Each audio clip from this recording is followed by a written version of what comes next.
Hello दोस्तों, welcome back to my YouTube channel. दोस्तों, आज जो हम कहानी पढ़ने जा रहे हैं वो संपत्ति के ऊपर आधारित है। अगर आपको कहानी पसंद आए तो चैनल को लाइक एंड सब्सक्राइब और शेयर करना ना भूलें।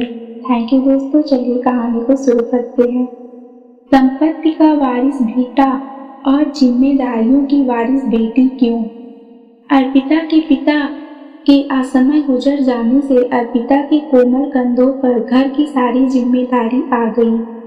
असमय बड़ी हुई अर्पिता कभी बड़ी बन माँ को हौसला देती, कभी छोटे भाई बहनों की अभिभावक बनकर उनके भविष्य को सोचती। अनुकंपा के आधार पर अर्पिता को पिता की जगह नौकरी मिल गई। सरकारी नौकरी मिलना आसान नहीं था, पर लोगों के सम्मिलित प्रयास ने अर्पिता को ये नौकरी दिला ही दी। उर्मिला जी ज्यादा पढ़ी लिखी तो नौकरी अर्पिता को मिली। घर की जिम्मेदारियां निभाते, सबका शादी ब्याह करते अर्पिता के बालों में सफेदी दिखने लगी। कुछ बारीक लकीरें चेहरे पर उभरने लगी। पर माँ को कभी लगता ही नहीं कि अमृता की उम्र हो रही। छोटी भाई बहन की उम्र उन्हें दिखने लगी थी। हल्का करके उन्होंने पहले छोटी बहन आरू फिक्री भाई अभय की शादी करवा दी, पर अर्पिता की उम्र वहीं ठहरी हुई थी जहां पिता छोड़ गए थे। उर्मिला जी कभी अर्पिता की शादी का नाम न लेती। हाँ, ऑफिस में ही उसका एक सहकर्मी उसका संघर्ष देखकर प्रभावित था और शादी करना चाहता था, पर अर्पिता ने मना कर दिया। जिम्मेदारियों से मुक्त होते ही अर्पिता को जीवन लक्ष्यहीन लगने लगा।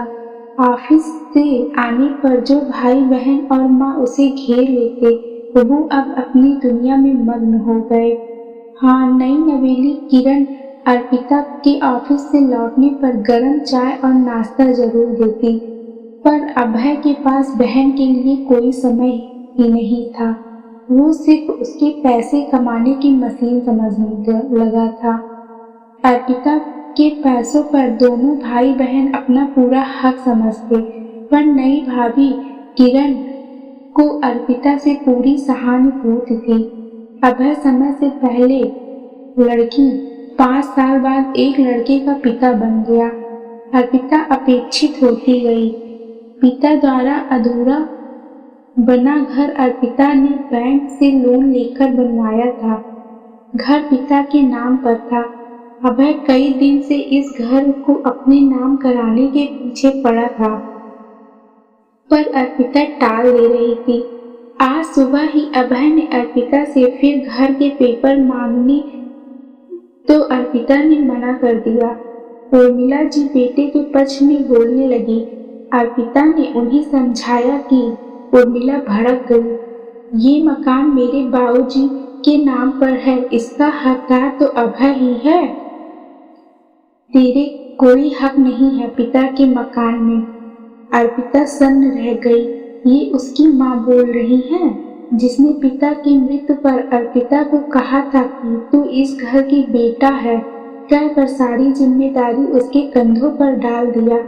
आज बेटे के मुंह ने उसको समझने में नहीं आ रहा था कि वो क्या बोल रही है।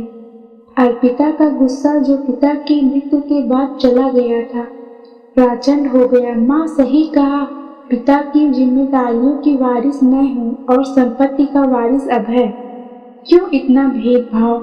गुस्से में अर्पिता ऊपर अपने कमरे में आ गई। मौसम भी आज कुछ भीगा भीगा था। रह रह के बारिश हो रही थी। माँ की बातों ने आज अर्पिता को सच का वो आईना दिखाया दिया जो हमारे भारतीय घरों में अक्सर लड़कियों को महसूस कराया जाता है।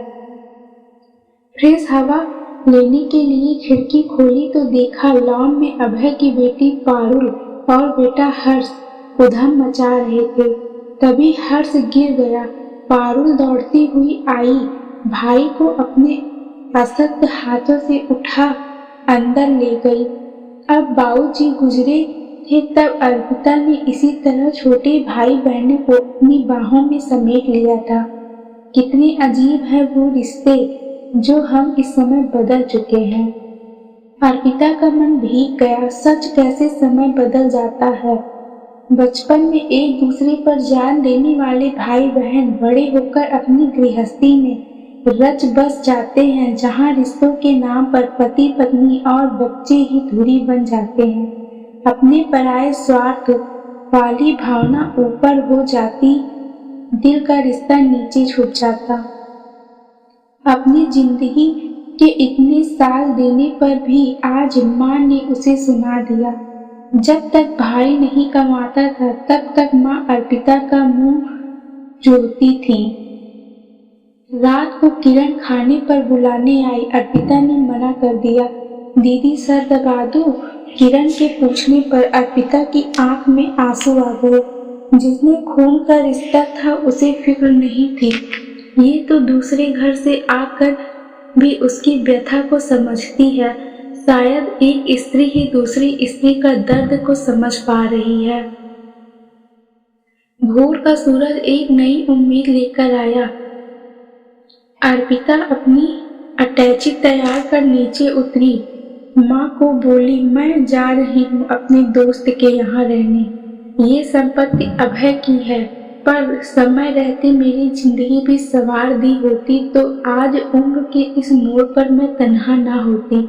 आज मैं भी समय रहते अपनी खुशियों को नजरअंदाज ना की होती तो आरू और अभय की तरह मेरा भी परिवार होता।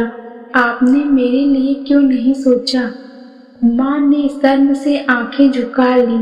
सच ही तो कहा अर्पिता ने। ये पक्षपात वो कैसे कर गई? बेटे के मुंह में सही गलत का फैसला करना भूल गई। उधर किरण पहली बार पति के विरुद्ध खड़ी हो गई।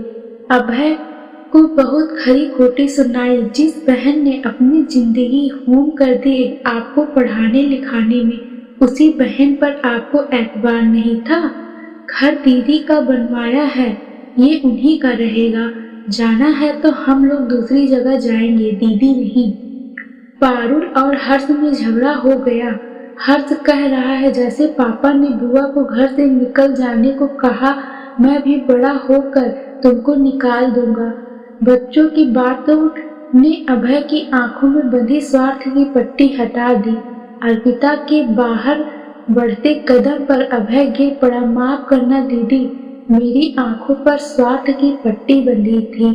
माँ ने भी मुझे कभी नहीं टोका, इसलिए मुझे अपनी गलती का एहसास कभी नहीं हुआ।